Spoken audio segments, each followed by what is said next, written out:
Hello friends, silk thread பேங்கிளில் stone chain use பண்ணி எப்படி நம்ம டிசைன் பண்ணுறதுன்னு பார்க்க போகிறோம். அதுக்கு நான் அங்கங்கே கம் அப்ளை பண்ணுறேன், கொஞ்சம் டிஸ்டன்ஸ் விட்டு. அதிலெல்லாம் ரவுண்ட் ஷேப்பு கிளிப் ஸ்டோன் ஒட்டுறேன்.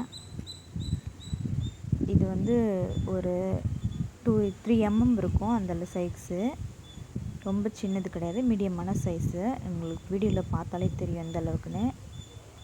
இதே மாதிரி நம்ம கம் அப்ளை பண்ண இடத்துல எல்லாம் ஒட்டிக்கணும். இப்போ அதை சுற்றி நம்ம இந்த ஸ்டோன் செயின் வைக்க போகிறோம்.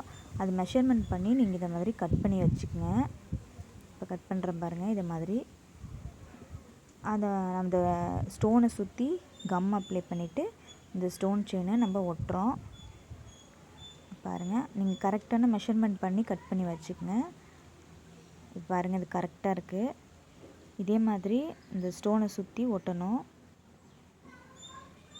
அது திரும்பிக்கும் நம்ம பார்த்து கரெக்டாக ஒட்டணும். பாருங்கள், இந்த மாதிரி ஒட்டியிருக்கேன். இதே மாதிரி எல்லாத்துலேயும் ஒட்டணும்.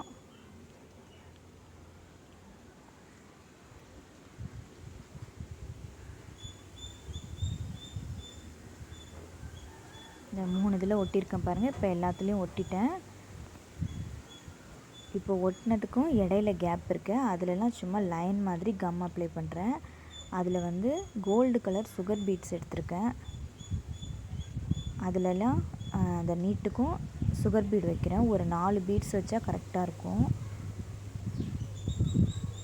இதே மாதிரி அந்த 2 ஸ்டோன் செயினுக்கு இடையில உள்ள கேப்பில் கம் அப்ளை பண்ணிவிட்டு இதை மாதிரி சுகர் பீட்ஸை வைக்கணும். பாருங்கள், நான் க்ளோஸ்அப்பில் கூட காமிக்கிறேன். ஒரு 4 பீட்ஸ் வச்சாலே கரெக்டாக இருக்கும் இந்த வளையலுக்கு.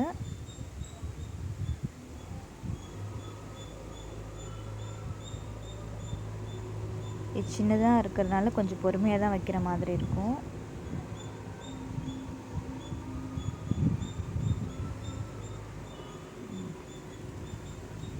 இப்போ நான் ஒட்டிட்டேன். இப்போ எல்லா வளையலுக்கும் சேர்த்து ஒட்டி முடிச்சிட்டேன். இப்போ 2 வளையலுக்கும் பாருங்கள் எப்படி இருக்குன்னு. அடுத்தது ஒரு 4 கட் வளையல் எடுத்திருக்கேன். அதில் வந்து இது மாதிரி எஸ் ஷேப்பில் இருக்கிற குந்தன் ஸ்டோன் ஒட்டுறேன்.